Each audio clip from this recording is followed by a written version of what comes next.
Hi, I am Neeru Panchal. Today I am taking the Indian Constitution chapter number 1 of Political Science.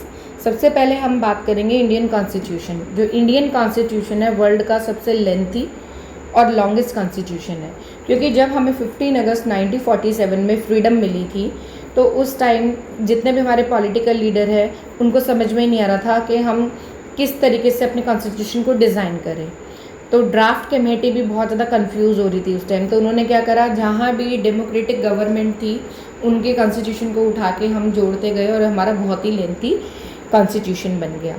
तो जिस दिन हमारा constitution implemented हुआ India के अंदर, यानी कि 26 जनवरी 1950, उस दिन हमारे देश का जो कॉन्स्टिट्यूशन था वो लागू हुआ। तो उस दिन हम सेलिब्रेशन करते हैं as a republic day of India. तो आपको ये दो टर्म्स याद रखनी है कि 15 अगस्त उस दिन हमें फ्रीडम मिली थी ब्रिटिशर्स के हाथ। उस दिन ब्रिटिशर हमारे देश को आज़ाद करके हमारे हाथ में चले गए थे, फ्री करके चले गए थे कि अब ये देश तुम्हारा है, तुम संभालो, ठीक है। बट 26 जनवरी की 1950 की बात करते हैं तो आपको ये याद रखना है कि उस दिन हमारे देश का कॉन्स्टिट्यूशन रूल एंड रेगुलेशन क्या हुए थे, सेटअप होके फाइनली इम्प्लीमेंट हो गए थे कि सभी देशवासी इस कॉन्स्टिट्यूशन को फॉलो करेंगे। और जो गवर्नमेंट जो भी आएगी, आइडियल गवर्नमेंट कब बनेगी, जब वो कॉन्स्टिट्यूशन को सेटअप करेगी अच्छी तरीके से, उसके रूल रेगुलेशन को फॉलो करेगी। तो इसी तरीके से जितने भी पॉलिटिकल लीडर्स हैं, पॉलिटिकल पार्टी है, वो सब कॉन्स्टिट्यूशन की रिस्पेक्ट करते हैं। तो कॉन्स्टिट्यूशन का पहला बेनिफिट तो ये हो गया कि ये सभी सिटीज़न के लिए है, जो भी इंडिया के अंदर रहेगा वो उसको फॉलो करेगा और कॉन्स्टिट्यूशन सभी को इक्वली राइट्स देगा और सभी की रिस्पेक्ट करेगा। फिर नेक्स्ट है, जो कॉन्स्टिट्यूशन है वो एक फंडामेंटल नेचर बताएगा सोसाइटी का, कि उस सोसाइटी में जो लोग हैं उनके पास कौन से राइट है, कौन से लॉज हैं उनके देश के, और वो उनको क्या बेनिफिट कर रहे हैं और किस तरीके से उनकी सोसाइटी में पीस सेटअप हो रही है। ये सारी चीज़ें हमें स्ट्रक्चर पता लगता है। कॉन्स्टिट्यूशन के अंदर बहुत सारे set of rules and regulation हैं जो आए दिन हमारे, आपने देखा होगा पार्लियामेंट के अंदर उसमें चेंजेस भी आते हैं, अमेंडमेंट भी होती है। अमेंडमेंट का मतलब होता है अल्ट्रेशन करना, यानी उसमें चेंज करना। तो जैसे भी हमारे देश की रिक्वायरमेंट होती है, जैसी भी सिचुएशन होती है, तो हम लॉज को अमेंड भी करते रहते हैं। बट उस अमेंडमेंट में सभी एग्री होने चाहिए, जितने भी पार्लियामेंट के मेंबर्स हैं या जितने भी जो आम जनता है। कोई भी हम ऐसा अमेंडमेंट नहीं करेंगे जो एंटी जाएगा किसी के लिए भी, किसी रिलीजन, किसी कास्ट के लिए या किसी पर्टिकुलर पार्टी के लिए या फिर किसी देश के आम आदमी के लिए। तो ऐसा नहीं होगा। तो हम वहाँ पर सारी चीज़ों को अच्छी तरीके से डिस्कस करेंगे। इसके बाद होता है कि देखो, गवर्नमेंट के पास बहुत सारे आइडियल रूल एंड रेगुलेशन है, वो उसको फॉलो कर रही है। तो उसका सबसे इम्पोर्टेंट पॉइंट क्या है कि देश में सभी कॉमन मैन एग्री हों जब वो कोई भी रूल एंड रेगुलेशन को अमेंड कर रही है या उसको इम्प्लीमेंट कर रही है अपनी पॉलिसीज़ के अंदर। इसका हम एक अच्छा एग्जांपल ले लेते हैं कि जब नेपाल के अंदर मोनार्की टाइप गवर्नमेंट थी तो लोग उसको ज़्यादा पसंद नहीं करते थे, क्योंकि जो वहाँ पर राजा था वही रूल एंड रेगुलेशन करता था। फिर एक टाइम ऐसा ट्रांजिशन पीरियड आया तो मोनार्की ख़त्म होके वहाँ पर डेमोक्रेसी सेट हो गई। जब डेमोक्रेसी सेट हुई तो वो आम जनता के लिए उन्होंने क्या बनाया, कॉन्स्टिट्यूशन, नया कॉन्स्टिट्यूशन बना। तो वहाँ लोग बहुत ज़्यादा हैप्पी हुए। In a democracy leader exercise their power responsibly on behalf of the people. देखो, डेमोक्रेसी के अंदर क्या होता है, कोई भी लीडर है वो इस तरीके से काम करेगा कि वो लोगों के हित में जाए, यानी वो उतनी ही रिस्पॉन्सिबिलिटी से काम करेगा। सिर्फ ये नहीं कि मैंने पेड़ के साथ फ़ोटो खिंचवा ली, दो चार ऐसे हेल्पलेस लोगों के साथ फ़ोटो खिंचवा ली तो मैं एक देश की एक बहुत अच्छी लीडर बन गई हूँ या मैंने रिस्पॉन्सिबिलिटी ले ली है। मतलब जो पॉलिटिकल जो लीडर होगा वो हर जगह लोगों को गाइड भी करेगा और कोई भी ऐसा काम नहीं करेगा जो हमारे लॉज के अगेंस्ट होगा। इसके बाद हम नेक्स्ट पार्ट लेते हैं इसका। In a democratic society constitution lay down rules and the guard against the misuse of authority by our political leader. सबसे ज़्यादा क्या ज़रूरी है कि हमारे देश के अंदर जो भी पावर का जो मिस यूज़ हो रहा है उसको चेक करना है, यानी उसमें चेक लगाना है, उसकी पावर को रोकना है। कोई भी ग्रुप, कोई भी पर्सन, कोई भी पॉलिटिकल लीडर, कोई भी हमारे देश का सिटीज़न किसी भी चीज़ का, किसी भी पावर का मिसयूज़ नहीं कर सकता या वो फंडामेंटल राइट्स या कॉन्स्टिट्यूशन के अगेंस्ट नहीं जा सकता। जो भी जाएगा उसको पनिशमेंट मिलेगी और पनिशमेंट सबके लिए क्या है, सेम है। A constitution plays and the important function in the democracy to ensure that a dominant group does not use its power against to any person, group and organization. देखो सबसे important point हमारा ये भी है कि जो हमारा कॉन्स्टिट्यूशन है वो किसी भी डोमिनेंट ग्रुप की पावर को रोकता है कि वो किसी के अगेंस्ट ना जाए, किसी पर्सन, किसी ग्रुप, किसी ऑर्गेनाइजेशन, वो अपनी पावर का मिसयूज़ ना करे। अब जो हमारा नेक्स्ट कंसेप्ट रहेगा वो रहेगा माइनॉरिटी और मेजॉरिटी को लेके, क्योंकि आपने देखा है कि भारत देश के अंदर मेजॉरिटी ग्रुप भी है, माइनॉरिटी भी है। वैसे तो हिंदू को ही मेजॉरिटी ग्रुप में रखा जाता है, माइनॉरिटी ग्रुप में हम मुसलमानों को भी लेके आते हैं, और इसी के प्रोविज़न के लिए बहुत सारे यहाँ पर अमेंडमेंट हुए हैं हमारे कॉन्स्टिट्यूशन में, और हिंदू और मुसलमान को इक्वल करने के लिए या ST SC को अपलिफ्ट करने के लिए बहुत सारे प्रोविज़न एक्ट आर्टिकल्स हमने इम्प्लीमेंट किए हुए हैं। तो आए दिन इसमें पार्लियामेंट में बहस भी होती है कि किस तरीके से इनका अपलिफ्टमेंट किया जाए। तो हम इस गैप को रिड्यूस कर रहे हैं, नए नए लॉज, नए नए एक्ट बनाते हैं, या पुराने लॉज के अंदर जो भी हम अमेंडमेंट लेके आते हैं। तो एक एग्जांपल से समझते हैं, अगर कोई मेजॉरिटी ग्रुप माइनॉरिटी को सप्रेस करता है और उसके राइट्स को हैम्पर करता है तो दैट इज़ अ क्राइम। तो उसके लिए हमारे बहुत सारे लॉज में प्रोविज़न दिए हुए हैं कि उनको किस तरीके की पनिशमेंट दी जाएगी। तो जब भी कोई भी इंसिडेंट, कोई भी हादसा हमारे देश में होता है तो हमारी एक citizen, as a citizen responsibility रहती है कि हम किसी के बीच में द्वेष पैदा ना करें, यानी कि हम किसी के बीच में कॉन्स्पिरेसी ना करें, इवन हम उनके झगड़े ना बढ़ाएं, उन झगड़ों को रोका जाए। या आपने एक बात समझी होगी कि जो डेमोक्रेसी है ये एक बहुत बड़ा चैलेंज है, क्योंकि हमारा देश डेमोक्रेटिक तो है, यहाँ पर लोगों को पावर तो है, बट यहाँ पर बहुत सारे मल्टीपल रिलीजन हैं, बहुत सारे फेथ हैं और बहुत सारे बिलीव्स और थिंकिंग भी है। अब आप ये देखो, अगर हम एक रिलीजन के बारे में सटायर करते हैं तो दूसरे लोग खड़े हो जाते हैं लड़ने के लिए, और अगर हम किसी एक रिलीजन के फेथ में बोलते हैं तो दूसरा रिलीजन क्या हो जाता है, हमारे एंटी हो जाता है। तो लोग बहुत जल्दी सड़कों पे आ जाते हैं, प्रोटेस्ट करते हैं। इसलिए भारत देश की जो गवर्नमेंट है वो इन चीज़ों को बहुत स्ट्रिक्टली लेती है कि फेसबुक, इंस्टाग्राम और जितनी भी हमारे सोशल मीडिया है वहाँ पर कोई भी ऐसी पोस्ट रिलीजन के एंटी ना डाली जाए।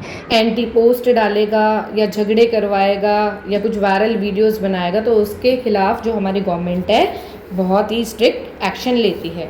अब जो हमारा नेक्स्ट टॉपिक रहेगा इंडियन कॉन्स्टिट्यूशन की फीचर। अब देखो इंडियन कॉन्स्टिट्यूशन के अंदर क्या क्या है वो भी समझना बहुत ज़रूरी है। जैसे फेडरलिज्म भी किसका इंडियन कॉन्स्टिट्यूशन का की फीचर है। तो refer to exercise of more than one level of the government in the country. तो यहाँ पर क्या है, हमने गवर्नमेंट के अंदर ही पावर को डिवाइड कर दिया है। तो जैसे हमारा नीचे की तरफ क्या आ जाता है, सबसे अगर रूट लेवल पे देखें तो हमारी लोकल गवर्नमेंट आती है, और लोकल गवर्नमेंट का काम क्या है, जितने भी हमारे शहर है, गांव हैं, उनको मेंटेन करना और उनका एडमिनिस्ट्रेशन वर्क देखना। के बाद उससे ऊपर जाते हैं तो हमें कौन सी गवर्नमेंट देखने को मिलती है, स्टेट गवर्नमेंट। फिर अगर हम पूरे देश की बात करते हैं तो वहाँ पर हमें कौन सी गवर्नमेंट मिलती है, सेंट्रल गवर्नमेंट। तो इस तरीके से हमने डिवाइड कर रखा है पावर को गवर्नमेंट के अंदर भी। Parliamentary form of the government. अब देखो हमारे देश के अंदर पार्लियामेंट जो है, यहाँ पर पार्लियामेंट हाउस है वो सबसे इम्पॉर्टेंट है, क्योंकि जितने भी हमारे लीडर्स होते हैं, आइडल लीडर्स, जितने भी पॉलिटिकल पार्टी हैं, वो हमारे देश के सारे इश्यूज़ कहाँ पार्लियामेंट में डिस्कस करते हैं। तो पार्लियामेंट्री हाउस में अपर हाउस कौन सा आ जाएगा, राज्यसभा, लोअर हाउस हो जाएगा लोकसभा। तो वहाँ जितने भी जो मेंबर्स बैठते हैं वो सब डिस्कशन करते हैं, क्योंकि हम देश के बारे में बात कर रहे हैं, उसके इश्यूज़ के बारे में बात कर रहे हैं और उसकी प्रॉब्लम्स के बारे में बात कर रहे हैं, और हमें सॉल्यूशन भी वहाँ पर निकालना है। The constitution of Indian guarantees universal adult suffrage for all citizen. तो हम क्या करते हैं कि सारे देश के जितने भी हमारे लोग हैं जो 18 साल के हो गए हैं तो उनके पास ऑटोमेटिकली एक राइट आ गया, वोटिंग राइट, कि वो अपनी वोट भी डाल सकते हैं और जिस गवर्नमेंट को भी पसंद करते हैं, जिस लीडर पॉलिटिकल पार्टी, वो उसका साथ दे सकते हैं। This mean the people have a direct role in the electing their representative. तो हमारे देश में सबसे स्ट्रेंथ वाली चीज़ क्या हो गई कि जो 18 साल के लोग हो चुके हैं वो अपने रिप्रेजेंटेटिव को सेलेक्ट कर सकते हैं, वो देश के लिए रिप्रेजेंटेटिव को सेलेक्ट कर सकते हैं, और जितने ज़्यादा रिप्रेजेंटेटिव आएंगे, नए नए फेसेस आएंगे, उतना ज़्यादा हमारे देश की ग्रोथ होगी। ओके, अब है सेपरेशन ऑफ पावर्स। हमने पावर को, हमारे देश की जो पावर है उसको भी सेपरेट कर दिया है। तो जैसे there are 3 organ of the states, हमारी स्टेट के यानी हमारे देश में 3 ऑर्गन्स वर्क करते हैं। फर्स्ट है लेजिस्लेचर, सेकंड है एग्जीक्यूटिव और थर्ड है जुडिशरी। अब लेजिस्लेचर में क्या होगा, उसमें सारे हमारे जो कानून है उसका डिस्कशन होगा, जो उसमें लास्ट में फाइनल जो कंक्लूजन निकलेगा उसको हम एग्जीक्यूट कर देंगे। एग्जीक्यूट करने के बाद फाइनली वो क्या हो जाएगा, वो इम्प्लीमेंट हो जाएगा सबके लिए। अगर उसके खिलाफ कोई चलेगा तो हमारा जुडिशरी ऑर्गन भी है उस चीज़ को रेक्टिफाई करने का या पनिशमेंट देने के लिए। The legislature refer to our elected representative. तो लेजिस्लेचर इसलिए इंपॉर्टेंट है क्योंकि जितने भी आप मेंबर को सेलेक्ट करते हैं वो सारे पार्लियामेंट हाउस में बैठते हैं और वो हमारे रिप्रेजेंटेटिव होते हैं, इलेक्टेड रिप्रेजेंटेटिव।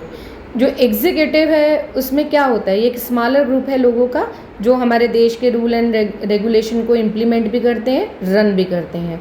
और लास्ट रह गया हमारा जुडिशरी ऑर्गन, कि देश का जो सिस्टम चेक करता है कि क्या हम अपने रूल एंड रेगुलेशन के अकॉर्डिंग चल रहे हैं, क्या हमारे कॉन्स्टिट्यूशन के अकॉर्डिंग हम चल रहे हैं।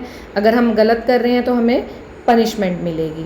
अब नेक्स्ट टॉपिक आता है इसमें फंडामेंटल राइट्स। जो फंडामेंटल राइट्स हैं कॉन्स्टिट्यूशन ने सभी को दे रखे हैं इक्वल। तो ये राइट्स किस लिए दे रखे हैं, अगर सपोज कोई डिक्टेटर टाइप की गवर्नमेंट लेके आता है या कोई हमें डोमिनेट करने की कोशिश कर रहा है या कोई अपनी पावर को मिसयूज़ कर रहा है, तो ये राइट हमें प्रोटेक्ट करते हैं और हम कोर्ट में भी जा सकते हैं अपने राइट को प्रोटेक्ट करने के लिए। The constitution guarantee the right of individual against to the state as well against other individual. तो ये हमारे इतने स्ट्रॉन्ग राइट्स हैं कि ये हमें ऐसी स्टेट से भी बचा सकते हैं जो हमारे एंटी लॉज लेके आ रही है, और ये उस पर्सन से भी, उन लोगों से भी हमें बचाता है जो हमारे साथ गलत कर रहे हैं। There are 6 fundamental rights in the Indian constitution which are number 1 right to equality, यानी हमारे देश में सभी इक्वल हैं, सभी जाति धर्म किसी भी कास्ट के लोग हैं वो कानून के और कॉन्स्टिट्यूशन के आगे क्या है, इक्वल है। राइट टू फ्रीडम, नेक्स्ट आता है आपका राइट टू फ्रीडम, जिसमें हमें फ्रीडम है, हम कहीं भी आ जा सकते हैं, कहीं भी प्रॉपर्टी खरीद सकते हैं, कहीं भी घूम सकते हैं, कोई भी स्टडी कोई भी धर्म को अपना सकते हैं। तो यहाँ पर गवर्नमेंट का हमारी लाइफ में कोई इंटरफेयर नहीं है। मगर ऐसा नहीं होना चाहिए कि अगर मुझे फ्रीडम है, मैंने किसी को स्टैप कर दिया, मैंने किसी को चाकू मार के भाग गई, मैंने किसी को बहुत हार्ड ब्लो, किसी को घूसा मार दिया या किसी के घर को जला दिया, भाई मुझे तो फ्रीडम है, या किसी को बहुत ज़्यादा इन्फीरियर दिखा दे, तो इसके अगेंस्ट क्या है, कानून है, वो मुझे पनिश करेगा अगर मैं ऐसे करती हूँ। राइट अगेंस्ट एक्सप्लॉयटेशन, देखो ये सबसे इम्पॉर्टेंट चीज़ है, आपको पता होना चाहिए। ये सेल्फ अवेयरनेस से आता है कि कौन आपको एक्सप्लॉइट कर रहा है। जब आपको पता लगेगा कि सामने वाला मेरे साथ गलत कर रहा है तो आपको रियलाइज़ होगा कि तो ये तो मेरे को एक्सप्लॉइट कर रहा है, तो उसके अगेंस्ट भी आप एक्शन ले सकते हैं। Right to freedom of religion, हमारे देश में सेक्युलरिज्म है, कोई भी किसी भी रिलीजन को फॉलो कर सकता है, कहीं भी आ जा सकता है, किसी भी रिलीजन की आप बुक पढ़ सकते हो, किसी भी गॉड को मान सकते हो, किसी भी धर्म को मान सकते हो, किसी भी रिलीजन के जो लॉज हैं प्रिंसिपल्स हैं उसको फॉलो कर सकते हो। मगर ऐसा नहीं है कि आपने किसी रिलीजन को ऑप्ट कर लिया किसी और को और फिर दूसरे रिलीजन को आप इंसल्ट कर रहे हैं, तो इसके लिए आपके ऊपर एक्शन लिया जाएगा। इसके बाद है cultural and education as rights, तो आप किसी भी कल्चर को अपना सकते हो, फॉलो कर सकते हो, आपके पास एजुकेशन राइट है, आप कॉलेज की भी पढ़ाई कर सकते हो, या फिर आपकी पढ़ाई किसी वजह से डिस्टर्ब हो गई, छूट गई, आप कभी भी आप पढ़ सकते हो, ओपन स्कूल से पढ़ सकते हो, रेगुलर स्कूल से पढ़ सकते हो, आप किसी भी इंस्टीट्यूशन से स्किल कोर्सेज कर सकते हो, तो ये आपकी एक फ्रीडम है। राइट टू कॉन्स्टिट्यूशन रेमेडीज़, तो ये एक सबसे इम्पॉर्टेंट राइट आ जाता है क्योंकि ये सबके ऊपर भारी पड़ता है। देखो आपको पता होना चाहिए कि हमारे कॉन्स्टिट्यूशन ने हमें ऐसा भी राइट दे रखा है कि अगर हमारे साथ कुछ गलत होता है, कोई कानून कोई प्रिंसिपल ऐसा आता है जो हमारे साथ गलत कर रहा है, तो उसकी रेमेडीज़ भी है, उसके लिए भी आप लड़ सकते हैं। राइट टू कॉन्स्टिट्यूशन रेमेडीज़, अगर कोई ऐसा लॉ किसी ने इंट्रोड्यूस कर दिया, किसी गवर्नमेंट ने, जो किसी पर्टिकुलर कास्ट या किसी ग्रुप के अगेंस्ट जा रहा है या कॉमन मैन के अगेंस्ट जा रहा है, तो आप कॉन्स्टिट्यूशन में आपके पास ये राइट है कि आप कोर्ट में इसको जस्टिफाई कर सकते हैं। अगर आपके साथ कुछ गलत हो रहा है, आपकी कास्ट के साथ या आपके क्रीड के साथ गलत हो रहा है या आपके किसी कल्चर के साथ इंसल्ट फील करवाया जा रहा है या इन्फीरियर दिखाया जा रहा है, इस तरीके से। A secular state is the one in which the state does not officially promote any one religion as the state religion. अभी देखो, जो हमारा सेक्युलर स्टेट का मतलब है कि हमारे लिए सभी सिटीजन इक्वल है, वो किसी भी रिलीजन को फॉलो कर सकते हैं. A secular state is the one which the state does not officially promote. हम किसी भी रिलीजन को प्रमोट नहीं कर सकते अपनी स्टेट के अंदर, क्योंकि ये सेक्युलर है. India is a secular state. यहाँ पर सभी धर्म इक्वल है. आप किसी एक रिलीजन को प्रमोट नहीं कर सकते, दूसरे को इन्फीरियर नहीं दिखा सकते, एक गुरु को गलत बता के दूसरे को सही नहीं कर सकते. तो आप रिलीजन मैटर्स को हमेशा अपनी स्टेट से क्या रखेंगे, दूर रखेंगे. The constitution play a crucial role in laying out the ideas that we would like all the citizens of the country to adhere to, including representative that we elect to rule us. तो देखो, हमारे देश में constitution बहुत ही important role play करता है. सभी लोगों को क्या करता है, सिक्योरिटी प्रोवाइड करता है, सभी को रियलाइज़ करवाता है कि you all are equal citizen for us. और इसीलिए हमारे जो देश के रिप्रेजेंटेटिव हैं उनको इलेक्ट किया जाता है. ठीक है. और वो कौन करता है, हम ही लोग करते हैं. हम अपने ही सर्कल में से लोगों को इलेक्ट करते हैं कि जिससे कि वो वहाँ पर देश में शांति बनाए रखें, देश की ग्रोथ और प्रोग्रेस के बारे में सोचें. तो इसीलिए कॉन्स्टिट्यूशन ने आपको क्या रूल प्रोवाइड कर रखा है डेमोक्रेटिक कंट्री में, कि आप अपने रिप्रेजेंटेटिव को अपनी वोट के थ्रू ही सेलेक्ट करेंगे. और कॉन्स्टिट्यूशन ने आपको एक आइडियल स्ट्रक्चर क्रिएट करके दिया है. ठीक है. और सिटीजन्स को ये पावर दी है कि वो अपने रिप्रेजेंटेटिव के साथ डिसीजन ले सकते हैं, उनको इलेक्ट कर सकते हैं. तो अगर आपसे पूछा जाता है कि कॉन्स्टिट्यूशन में सबसे पावरफुल चीज़ कॉमन मैन के हाथ में क्या है, तो सबसे इम्पॉर्टेंट यही है कि हमारे पास वोटिंग राइट है और हम अपने रिप्रेजेंटेटिव को सेलेक्ट कर सकते हैं और अपने एरिया की या अपने जोन की या अपने स्टेट की ग्रोथ के लिए जो हम वोट दे रहे हैं, हम उनसे वो काम करवा सकते हैं. ठीक है. उनकी मॉरली भी रिस्पॉन्सिबिलिटी रहती है और हम उनको प्रेशराइज भी करते हैं इस चीज़ के लिए, तभी तो हम उनको वोट दे रहे हैं कि ये काम करो.